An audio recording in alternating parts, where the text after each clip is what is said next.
Hello students, good evening and welcome you all in Youth Academy UPSC. So officially we are starting with our Geography Foundation classes. We already talk about the details of these classes in our orientation classes. So this is lecture number 1. We are starting with universe. Within this universe chapter, we are going to look upon the theories of how the origin of universe is started. तो हाँ, तो ये class हमारी bilingual रहेगी, Hindi and English both. We need to cater the aspiration of both the students of Hindi and English medium. तो ये classes bilingual रहेगी. जहाँ जहाँ पॉसिबल होगा मैं इंग्लिश में भी बात करूँगी एंड हिंदी में भी बात करूँगी, राइट. तो within this class this going to be a very fantastic class. ठीक है, इसमें आपको बहुत कुछ जानने को मिलेगा. हम सारी थ्योरीज पढ़ेंगे, hypothesis kind of. This is a hypothesis. उसके बाद जब हम और माइनर एंड मेजर हाइपोथेसिस पढ़ने के बाद हम बिग बैंग थ्योरी पढ़ेंगे, the famous one theory. Okay, the hypothesis. So if we talk about the what we are going to look upon this class is कि within this class first we have to know the what is happening at that time when the real hypothesis is discovered, how the universe is started और origin कैसे हुआ universe का. तो if we look upon the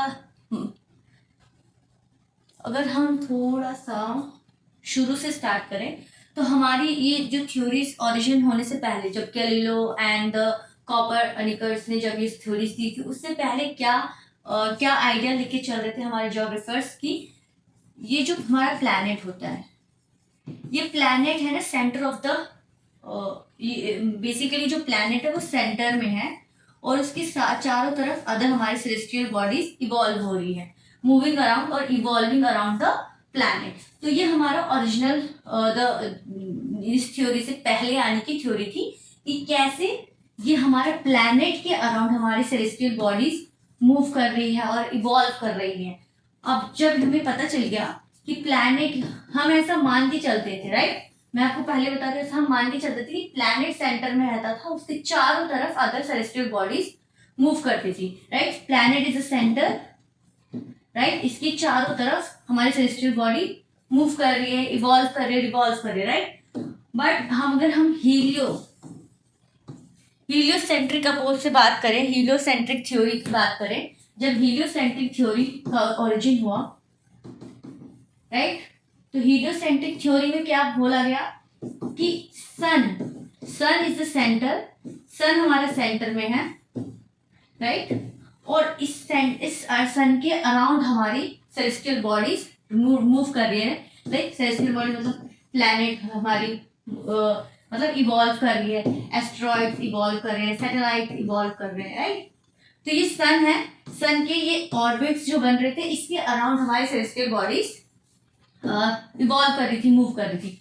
तो first क्या था, ये hypothesis के आने से पहले जब गैलीलियो एंड कोपरनिकस ने ये सब जानने की कोशिश की, तब पता चला हीलियोसेंट्रिक थ्योरी है, जिसमें क्या है, सन हमारा सेंटर में रहता है और उसके चारों तरफ हमारी अदर सेलेस्टियल बॉडीज मूव करती है, इवॉल्व करती है.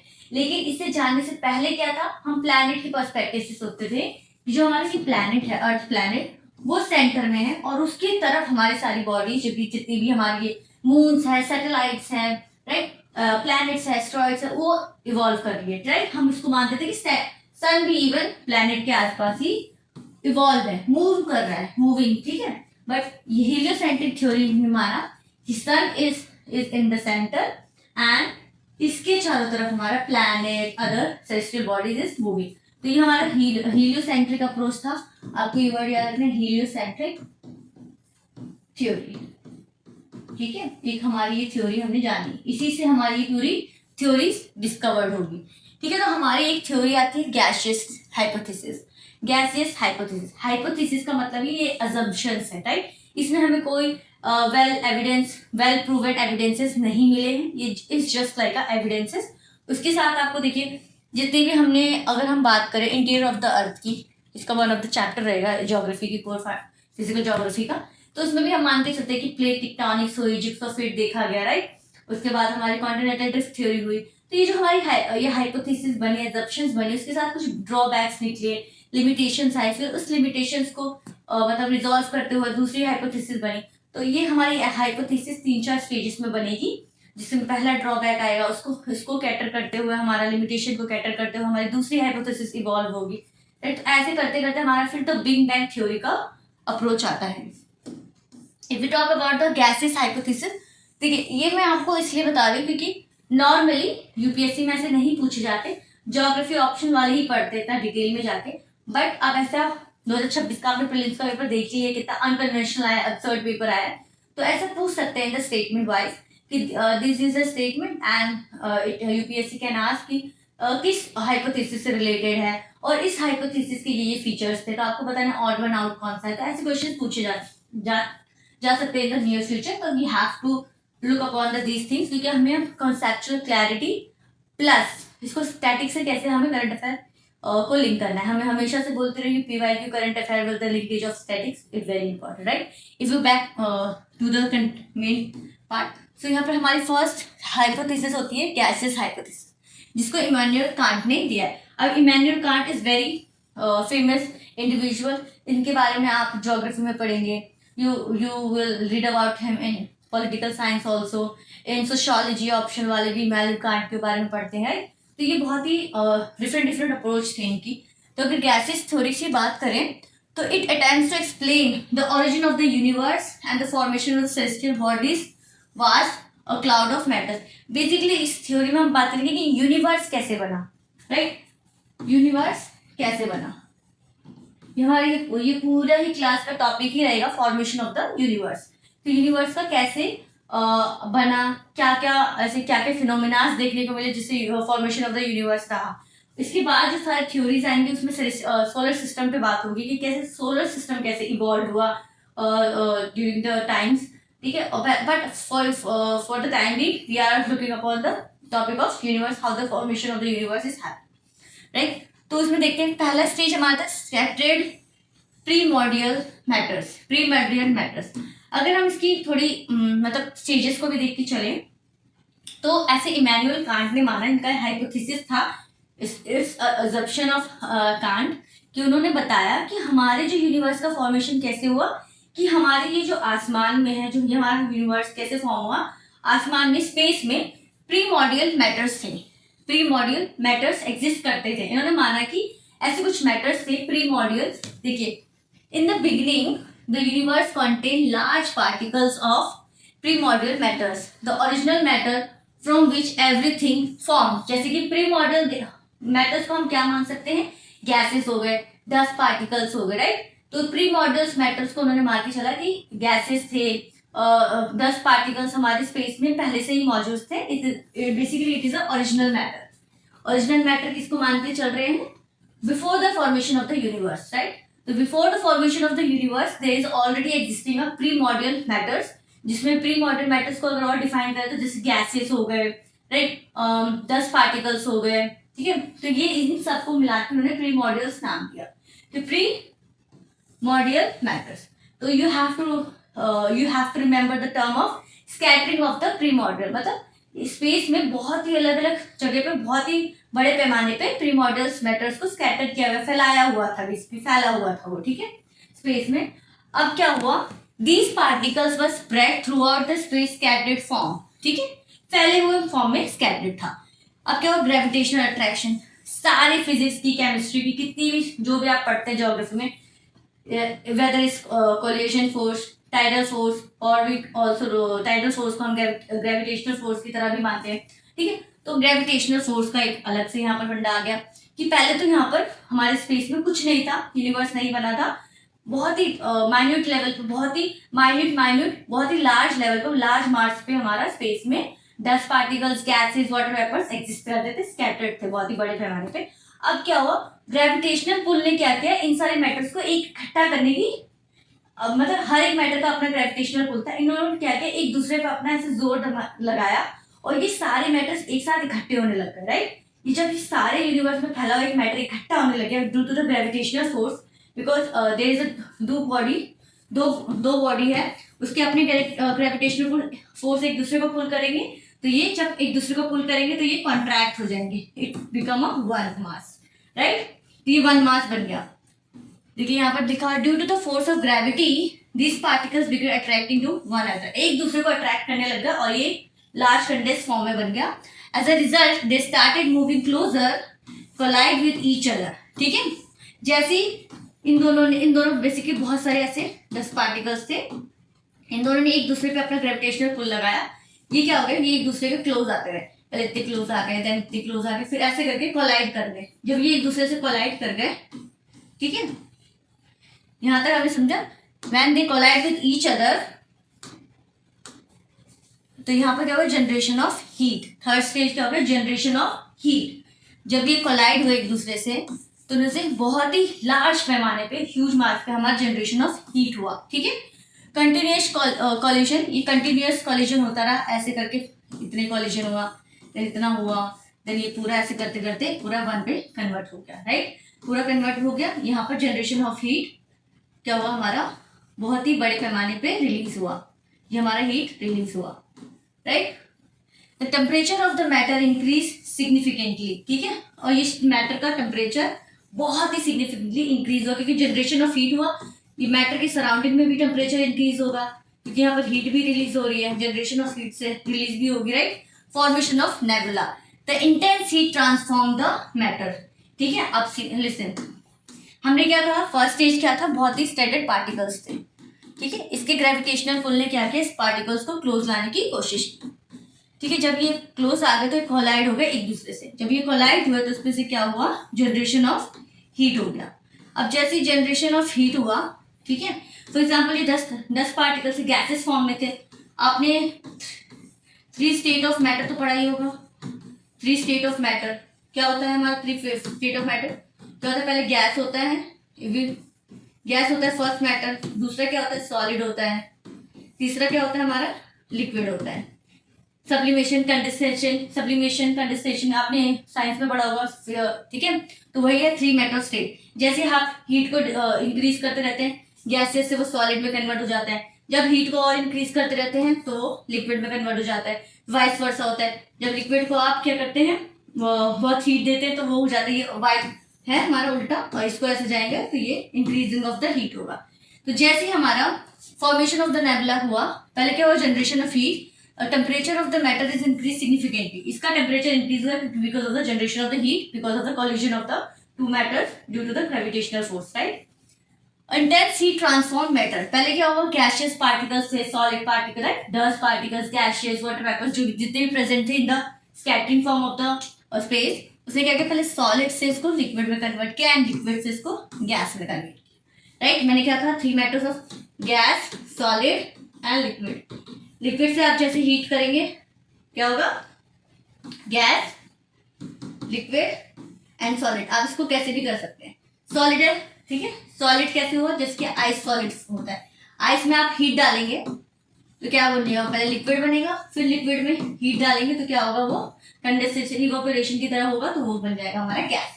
तो सॉलिड फॉर्म में था, 10 पार्टिकल्स ये सब, उसमें हीट लगा तो पहले क्या लिक्विड फॉर्म में बना एंड देन ये गैसेस फॉर्म में बन चुका था. यहाँ पर हमारा हीट फॉर्मूला यूज हो रहा है. This gaseous masses formed a huge cloud. Right, इस गैसियस मैटर्स में क्या गया, हमारा सॉलिड था, सॉलिड से मैंने हीट दिया, लिक्विड बना एंड देन इसके बाद गैस बन गया.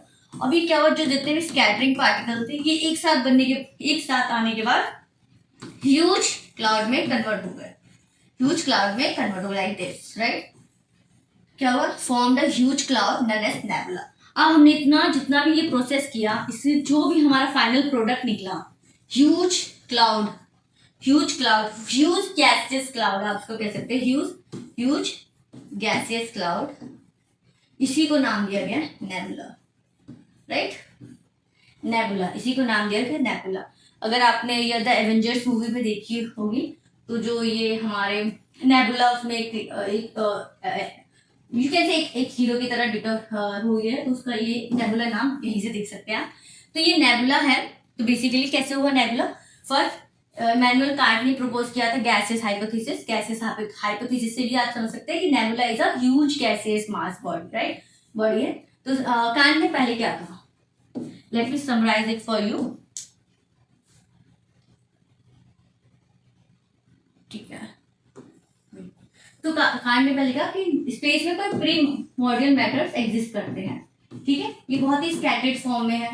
और इसमें स्कैटर्ड फॉर्म में क्या हुआ, ग्रेविटेशनल पुल किया एक दूसरे के साथ। ये जब एक दूसरे से कोलाइड हुआ तो उसमें जनरेशन ऑफ हीट हुआ। ये हीट ने क्या किया, इसका मैटर का स्टेट कन्वर्ट कर दिया, ट्रांसफॉर्म कर दिया। उससे क्या सॉलिड से लिक्विड, लिक्विड टू गैस में हुआ। जब ये गैस ह्यूज हुआ, कंडेंस फॉर्म में हुआ, तो ये ह्यूज बन गया एंड ह्यूज गैसियस बॉडी बन गई, जिसको बोला गया नेबुला। अब इसकी आगे की कहानी हम यहाँ देखेंगे, राइट। नेबुला, ठीक है। नेबुला हो गया, रोटेशन ऑफ द नेबुला। अब क्या हुआ, nebula begin to rotate around its own axis. बहुत बड़ा ह्यूज मास बन गया। अब सी, ये ऑलरेडी स्पेस में मूव कर रहा था due to the gravitational force लग रहा था, तो मूवमेंट ऑफ द बॉडीज भी हो रही थी, the dust particles, the primordial matter जो एग्जिस्ट है, राइट। तो ये अपने ही एक्सिस पे रोटेट करने लग गया, ठीक है। As the speed of rotation increased, या जब स्पीड ऑफ रोटेशन बहुत तेजी से इंक्रीज होने लगा, central part became swollen forming a bulge into the centre. अब ये कैसा सेंटर हो गया, जैसे इसकी ये चीज रोटेट होने लगी, बहुत ज्यादा रोटेट होने लगी, बहुत स्पीड में रोटेट हो रही है अपने ही ओन एक्सिस पे, तो क्या हो गया, ये इसमें ऐसा बल्ज देखने को मिल गया, राइट। ऐसा बल्ज, ये बीच में से ऐसा बल्जी मैटर बनने को लग गया, ठीक है। ये ऐसा बल्ज देखने को लग गया ऊपर से और नीचे से, ठीक है। तो ये forming a bulge eight the centre में ऐसा बल्ज हो गया बिकॉज ऑफ द रोटेशन, ठीक है। इधर से पुल लग रहा है, इधर से पुल लग रहा है। जैसे इस स्ट्रिंग को हम, जैसे कि एक हमारा स्ट्रिंग होता है कोई, जब स्ट्रिंग को खींचते तो कैसे एक्सपैंड होता चला जाता है, राइट। तो ऐसे इधर दोनों से फोर्स लग रहा था, तो ये एक्सपैंड हो गया, यहाँ पर ऐसे एक तरह से बल्ज क्रिएट हो गया। Let me draw it different colour, right. तो ये हमारे बीच में था, तो ये मेरा ऐसे करके बल्ज क्रिएट हो गया, ठीक है। ऐसे करके मेरा बल्ज क्रिएट हो गया, ये ऐसा बल्ज हो गया, सेंटर में से हमें बल्ज देखने को मिल गया। अब क्या, beginning of the celestial bodies formation कैसे हुआ, ठीक है। ये जब हम यहाँ तक पहुंच गए कि बल्ज बना कैसे, over the time rotation nebula continues to evolve. ये अपने बल्ज क्रिएट करने के बाद अपने ही एक्सिस पे इवॉल्व कर रहा था, right, moving. Central bulge eventually give rise to the large celestial bodies. अब क्या हुआ इसमें, अगर हम बात करें तो क्या हुआ, जैसे ही ये मूवमेंट हुई, ये जो हमारे ये चीज निकल रहे थे ना, ये डिफरेंट इतना ही रोटेशन स्पीड बहुत तेज थी इसकी, ऐसी स्पीड में घूमे जा रहा है, राइट, घूमे जा रहा है। तो क्या हुआ, इसमें से ये जो बल्ज हुआ, ये अपने आप धीरे धीरे निकलने लग गए, ऐसे से धीरे धीरे निकलने लग गए। ये जो पार्टिकल्स हैं ऐसे इसी से निकलने लग गए धीरे धीरे। ऐसे लग रहा है कि हमने कुछ हमसे घुमा रहे, तो उसमें से जो ऊपर कुछ बॉल के ऊपर कुछ चीज रहेगी, जब घुमाएंगे तो अपने आप फिर बाहर हो जाएगी, फिर जाएगी। ऐसे घुमा रहे इसमें से अपने आप सामान निकलने लगे जो लूजन शेप में थे, राइट। तो ये हमारा ऐसे निकलने लग गया। While the surrounding matter continue to formation of the planet, other objects, right? तो जब ये जैसे इनसे निकलने लग गए, तो अगर इसको हम दूसरे स्टेज में देखें तो ये कुछ इस तरीके से बनने लग गए। इसका हम डायग्राम भी देखेंगे, let me draw it for you first, ठीक है। ये बल्ज अपने आप अंदर ही रहा, बट इसके जो ये बाहर निकलने लगे ना, ऐसे घूमे जा रहे थे इसी के अराउंड, घूमने लगे, ठीक है। हमने क्या कहा, नेबुला था, नेबुला से हमारा बल्ज रोटेशन के कारण ये बल्ज ऐसे क्रिएट हो गया, लुक लाइक आई शेप, ठीक है। ये ऐसे करके ये बल्ज क्रिएट हो गया। अब क्या हुआ, इसको रोटेशन तो हो रहा है, रोटेशन हो रहा है, तो बल्ज ऐसे हुआ। जब यहाँ से मैटर निकला, यहाँ से मैटर निकला, ऐसे घूमने लग गया इसके आसपास। अब क्या हुआ, बीच वाला चीज को तो सन कह दिया गया, और जो ये पास में इसके घूम रहा था, इसको प्लैनेट नाम दे दिया गया। तो ये बेसिकली गैसेस हाइपोथेसिस का हमारा assumption था, बेसिकली ये गैसेस हाइपोथेसिस थी, ठीक है। Let read the slide. Central bulge हो गया, eventually give rise to large celestial bodies, ठीक है। Surrounding matters continue to formation of the planet because of the axis पे तो रोटेट कर ही रहा था वो अपने, तो ये भी रोटेशन इसके साथ चलने ही लग गई। ये हमारा सन है, इसके पीछे रोटेशन हमारी स्टार्ट हो गई, ठीक है। ऐसे अपने ही एक्सिस पे चल रहा है।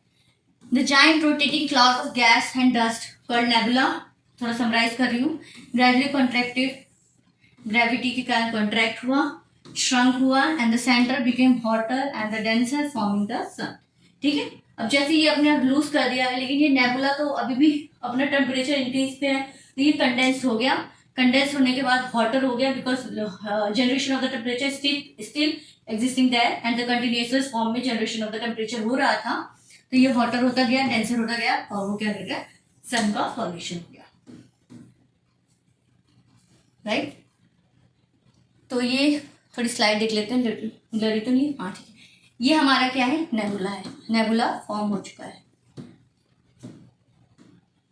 ठीक है। दूसरा क्या है, हमने ये देख लिया, ये हमारा ह्यूज गैसियस और यू कैन से मास है या बॉडी है, जिसको हमने कहा है नेबुला, ठीक है।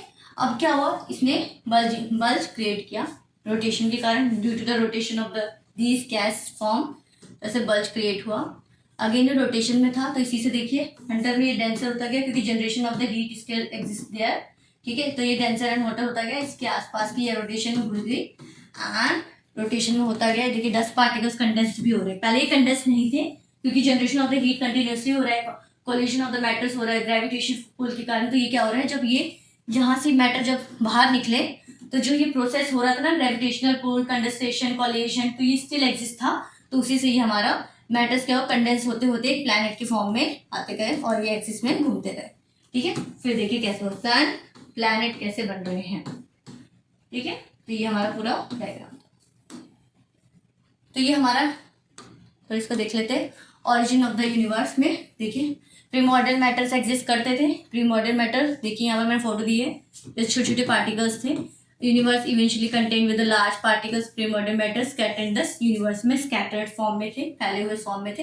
ग्रेविटेशनल अट्रैक्शन हुआ, due to gravity these particles started to attracting each other. दो जो मैटर्स थे, बहुत सारे मैटर्स थे, attracting to each other due to the gravitational attraction.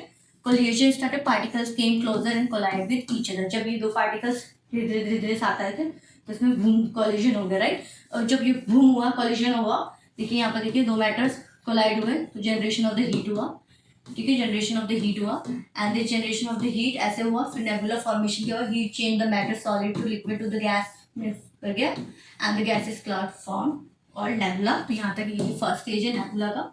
फिर नेबुला के फॉर्मेशन क्या है कि इस nebula still in their phase of rotation. So क्या हुआ, नेबुला रोटेट किया, nebula begin to rotate around its axis, right.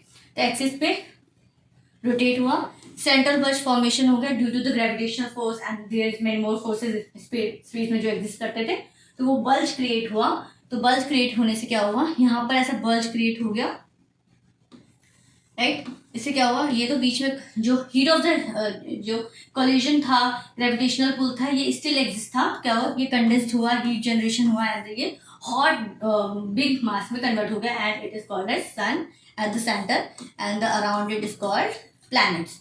अब ये क्या हुआ, कंडेंसेशन स्टिल देयर, क्या हुआ, nebula continue to cool, particles started condensing and the smaller bodies form, ठीक है, कूल होने लगा। फॉर्मेशन ऑफ सेलेस्टियल बॉडीज कैसे, these body grew by the excretion to form stars। excretion का मतलब होता है coming together, right। excretion का मतलब होता है coming together। मैं इसलिए इसको बता रही हूँ क्योंकि यहाँ पर excretion hypothesis भी देखने को मिलेगी at the last stage of the before the Big Bang theory and after the many more theories।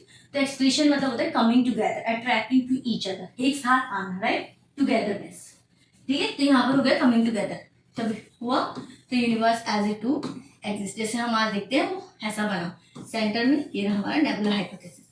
वैसे nebular hypothesis you can say it is a gaseous hypothesis which is driven by the Immanuel Kant, ठीक है। According to gaseous hypothesis Kant, the universe originates from the scattered primordial matters, right, which form the rotating nebula under the gravity and heat eventually give rise to the all celestial bodies। So you want to sum up the these whole theory, whole hypothesis in just some sentence, you can write this line, you can note it down too, ठीक है। बहुत easily बोला गया है कि universe originate हुआ था primordial matter से, जो कि एक रोटेटिंग नेबुला को फॉर्म किया था due to the gravity and the heat and eventually give rise to the celestial bodies, right.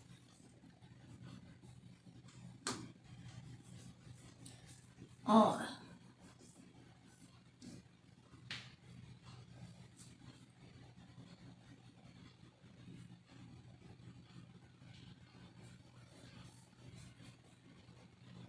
Right, तो ये मैंने गैसेस हाइपोथेसिस का एक फ्लो चार्ट रख दिया है कि आप कैसे याद कर सकते हैं। I have a mnemonic for you guys also कि आप कैसे याद कर सकते हैं। Primordial matters, gravity, collision, heat, nebula formation, rotation, central bulge and the celestial bodies formed.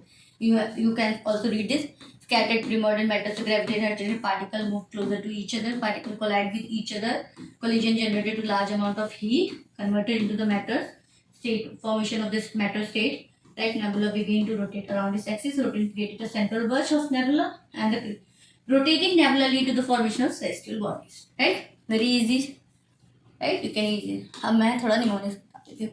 So if you want to sum up this, अगर geography में GS1 में कोई क्वेश्चन है अबाउट द नेबुला हाइपोथेसिस और the gases hypothesis, you can just introduce it like this कि basically theory proposed by the Immanuel Kant which states that scattering primordial matters in the universe came together under the gravitational attraction, generating of the heat and forming the rotating gaseous nebula that eventually lead to the formation of celestial bodies, right? तो आप इसको note down कर सकते हैं, और you can also you get the PDF of this class PPT in our Telegram channel. Mnemonics देख लेते थोड़ा. Gravity collide, heat create rotating nebula. ठीक है, क्योंकि नेबुला हाइपोथेसिस है तो we have to come with a mnemonics which is related to the nebula or the gaseous hypothesis, right? तो इसमें gravity collides, heat creates rotating nebula.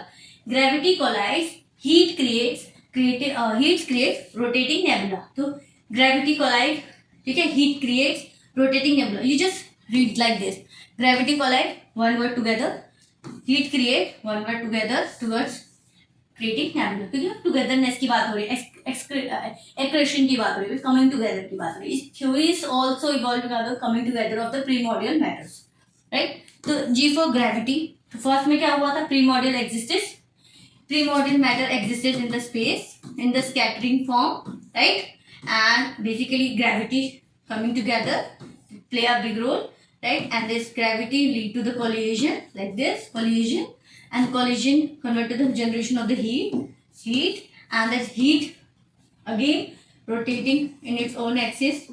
ठीक है, heat से क्या हुआ? gaseous state में क्या हुआ? liquid, solid, liquid and gas में कन्वर्ट हुआ. this rotation से क्या हुआ? creation of nebula हो गया, right? अब nebula ने क्या किया? again revolving around its axis and created a bulge, central bulge, and the center में convert हो गया sun because of the condensation of the cooling down of the temperature and around this are celestial bodies. तो gravity collide, heat creates rotating nebula. ठीक है, and how moon form. ठीक है, इसी nebula hypothesis और gaseous hypothesis में हमें ये पता चला कि moon कैसे formed हुआ. तो अब जैसे कि जो हमने हाइपोथेसिस यूनिवर्सल लेवल पे देखा था कि सन कैसे फॉर्म हुआ because of the central bulge, right? Because of the central bulge. देखिए मैं इतनी बार रिपीट करूँ कि आपको क्लास में ही याद हो जाना चाहिए, बिकॉज इसमें हम ज़्यादा टाइम नहीं लगा सकते. In the class you have to learn this all the theories, right? And just write a little word which I am giving as a summary part, right? तो यहाँ पर सेंट्रल बल्ज एक्सिस पे rotate हो रहा था, centre में हो गया हमारा sun formation because of the condensation and the generation of the heat, right? यहाँ पर हमारा सेलेस्टियल बॉडीज हो गए. अब सेलेस्टियल बॉडीज तो इससे निकल गई, ऐसे रोटेट हो रही थी, बट इस लेवल पे क्या हो रहा था? इस लेवल पे ये जो हमारी इस लेवल की तो बात कर ली हमने, सेंटर ऑफ द ये नेबुला की तो बात कर ली हमने, बट इस लेवल पे क्या होता है? रोटेटिंग लेवल पे. यही हमें इसको बता रहा है, ठीक है, इस रोटेटिंग लेवल पे क्या होता. अब जैसे कि हम बात कर रहे हैं कि ये रोटेटिंग लेवल पे भी हमारा सेम प्रोसेस हो रहा था जो प्रोसेस हमारा प्रीमॉर्डियल स्टेज से हुआ. क्योंकि क्या हुआ उसमें होता है scattering of the primordial matters because of primordial matters in the form of dust particles, gases and water vapours. ठीक है, तो ये क्या हुआ जब इससे ऐसे निकला ना, इससे साइकिल फॉर्म में होगा क्योंकि ये अपने एक्सिस पे घूम रहा था due to the gravitational force and the many more force. It is become like a circum path पे घूम रहा था, राइट? तो इसमें क्या होगा? इसमें भी तो स्कैटरिंग मैटर्स एग्जिस्ट होंगे, यहाँ पर भी तो स्कैटरिंग मैटर्स एग्जिस्ट होंगे. जब ये स्कैटरिंग मैटर्स में भी I am talking about this line, okay? क्योंकि यहाँ पर भी सेम प्रोसेस हो रहा था जो कि पूरे गैसेस हाइपोथेसिस में हुआ था. ठीक है, यहाँ पर भी तो ऐसे स्कैटर्ड मैटर्स हो गए क्योंकि इसी से निकले होंगे, आई नो, इसी से निकले होंगे, we know that, right? But ये अपना ऑलरेडी सन फॉर्म कर चुका है. अब हम बात कर रहे हैं मून की, क्योंकि हमें पता है कि जो हमारी हेलियोसेंट्रिक अप्रोच थी इसमें क्या था? Sun in the centre and other celestial bodies, moon, satellites, asteroids are revolving around the sun's axis. But heliocentric approach से पहले क्या अप्रोच था, राइट? क्या था कि प्लैनेट सेंटर में है और उसके अराउंड सन जो कि एस्ट्रॉइड से था वो इसके अराउंड इवॉल्व कर रहा है. But after the Galileo's and the copper Dixon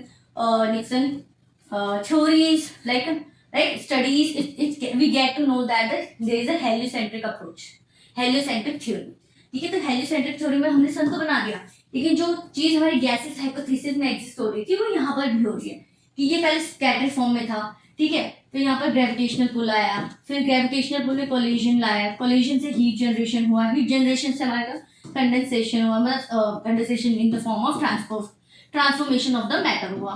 ठीक है, transformation of the matter lead to the gaseous nebula. In the individual areas में भी नेबुला क्रिएट हो. ठीक है, इंडिविजुअल लेवल में नेबुला क्रिएट हुई, अपने एक्सिस में घूमने लगा है, अभी कंडेंस हो गए. अब कंडेंस होने के बाद ये अपना ही एक मैटर बन गया और you can say it as a body बन गई. और यही बॉडी हमारे पास में प्लैनेट्स के फॉर्म में आई and we call also as celestial bodies के फॉर्म में आई. राइट, तो ये हमारी पूरी थ्योरी है.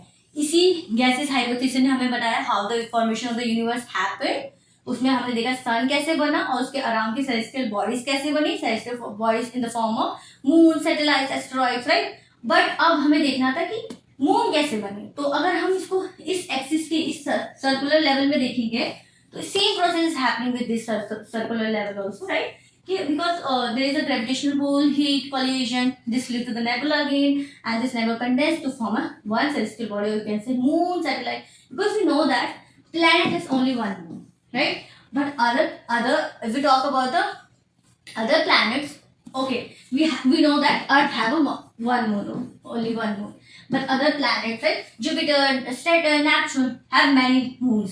The many moons कैसे created due to the this phenomena of nebula hypothesis. क्योंकि उससे क्या हो, जब ये रोटेशन क्रिएट हुआ, बल्ज क्रिएट हुआ इन द इंडिविजुअल लेवल की बात करूँ, ये इंडिविजुअल लेवल की. राइट, बल्ज क्रिएट हुआ, this bulge again formation of the inner cloud, inner form में क्या होगा, जो इनर सेंट्रल फॉर्म में क्या हुआ था, this again bulge create like this. ये क्या हुआ, फॉर एग्जाम्पल हम नेपच्यून का एग्जाम्पल ले, तो नेपच्यून अपने सेंटर में नेपच्यून हो गया, इसके आसपास हमारे मून्स फॉर्मेशन हो गए, जिसको बोलते हैं ना कि नेपच्यून के बाद है बहुत सारे मून, से सैटर्न के बाद बहुत सारे मून, बट प्लैनेट के बाद ओनली वन मून है. राइट, तो I am making my self clear. ठीक है, शॉर्ट फ्लो में देख लेते हैं. नेबुला था क्योंकि हम फॉर्मेशन ऑफ द मून की बात कर रहे हैं, सन फॉर्म हो चुका था, अर्थ फॉर्मेशन हो रहा था, left over materials, earth form हो गया, जो लेफ्ट ओवर मटेरियल्स था around the earth, condensation, moon formation, very easily. Right, क्योंकि हमें पता था सन फॉर्म हो गया था. Same what things is happening with the sun formation, same thing happening with the planet formation. और कैसे we are taking the earth as a for example in the planet we are taking the earth as example. तो अर्थ हुआ. Right, अर्थ में जो left over the, जैसे कि हमने ऐसे सेंट्रल वर्ड में देखा था, क्रिएट हो गया तो सेंटर से साथ जो लेफ्ट ओवर थे वही तो ऐसे एक्सिस में हुए, तो अगेन ऐसे सेंट्रल हो गया, ये हमारा अर्थ बन गया. जो लेफ्ट ओवर थे अगेन ऐसे करके मून्स क्रिएट हो गए. राइट, ये हो गया हमारा कंडेंसेशन वाला फॉर्म. ड्रॉबैक देख लेते हैं कि जो हमारी ये जो हाइपोथेसिस था इसका ड्रॉबैक क्या था. ठीक है, if you look about the drawback of this hypothesis, तो ये जो कांट है, कांट ने क्या नहीं बताता है, Kant tell. Right, I mean Kant this Kant. Right, तो कांट ने क्या नहीं बताया, देखते हैं. It doesn't explain the origin of the pre modern matters. Again pre modern matters, उसके बाद क्या था हमारा, yes tell me what is happening after it. Gravitational pull, gravitational attraction you can say. Right, gravitational attraction के बाद collision हुआ, उसके बाद क्या हुआ, जनरेशन ऑफ हीट हुआ. राइट, जनरेशन ऑफ हीट के बाद क्या हुआ, फॉर्मूला जो हमारा ये जो ये मैटर का कैसे हमने स्टेट चेंज किया. Right, state to solid to liquid to gas में हुआ, गैसेस से लार्ज गैसेस हो गया, नेबुला फॉर्मेशन हो गया. राइट, नेबुला से हमने आगे की कहानी पूरी देखी. लेकिन कांट ने क्या नहीं एक्सप्लेन किया जो एज अ लिमिटेशन और ड्रॉबैक देखने को मिला. ठीक है, तो देखते हैं. इन्होंने ये बताया प्री मॉडर्न मैटर्स आए कहाँ से, सोलर सिस्टम में यूनिवर्स जो बना, ये प्री मॉडर्न हमने देखा ना, जब स्टार्टिंग में हमने बात की कि in the space there is a scattering pre modern matters. Right, तो इन्होंने बात की कि जो प्री मॉडर्न मैटर की कहानी है ये एग्जिस्ट कहाँ से हुई, बेसिकली ये प्री मॉडर्न मैटर्स देखने को कहाँ से मिल रहे हैं स्पेस में, इन द स्कैटरिंग फॉर्म, फैले हुए फॉर्म में ये प्री मॉडर्न मैटर्स आए कहाँ से, तो ये इन्होंने एक्सप्लेन नहीं किया। One drawback of the Kant's gases hypothesis थी। Fails to explain the source of energy, जो उन्होंने कहा ना ये हीट जनरेशन ऑफ एनर्जी हुई responsible for the collision of pre modern matters. तो ये जो ग्रेविटेशनल पुल हुआ, फिर कॉलिजन हुआ, जो कॉलिजन हुआ से जनरेशन ऑफ हीट हुआ, ये भी एक्सप्लेन नहीं करता है। Hypothesis just kind of a assumption, you know, there is no written evidences or proven evidences exist, it's just an assumption. Big Bang theory is also an assumption, but it is a popular assumption. Basically majority में people मानते हैं कि ये जो assumption है ये valid है, तब ये बिग बैंग थ्योरी की बात हुई। If you talk about the plate tectonics, continental drift theories, right, conventional current theories, तो यहाँ पर हमें अपने सोर्सेज देखने को मिलते हैं। तो ये एक हाइपोथेसिस है, एक तरह की थ्योरीज है, right, but this are called as a hypothesis. ठीक है, तो ये हुआ, उन्होंने अपनी सोर्स ऑफ एनर्जी को भी नहीं एक्सप्लेन किया। According to the laws of motion, collision alone can't generate rotatory force. तो बेसिकली कहा ना कि कोलिजन हुआ, उससे क्या हुआ, हीट हुआ, उससे क्या हुआ, रोटेशन हुआ। इन्होंने बेसिकली यही बात नहीं कि ये रोटेशन हुआ किससे, यहाँ पर जो रोटेशन की बात करें, रोटेशन हुआ किससे। तो उन्होंने प्री मॉडर्न मैटर्स कहाँ से आए वो नहीं एक्सप्लेन कर पाए। ये जो बोल रहे थे कोलिजन से generation of the heat, source of the heat कैसे हुआ है वो एक्सप्लेन नहीं कर पाए।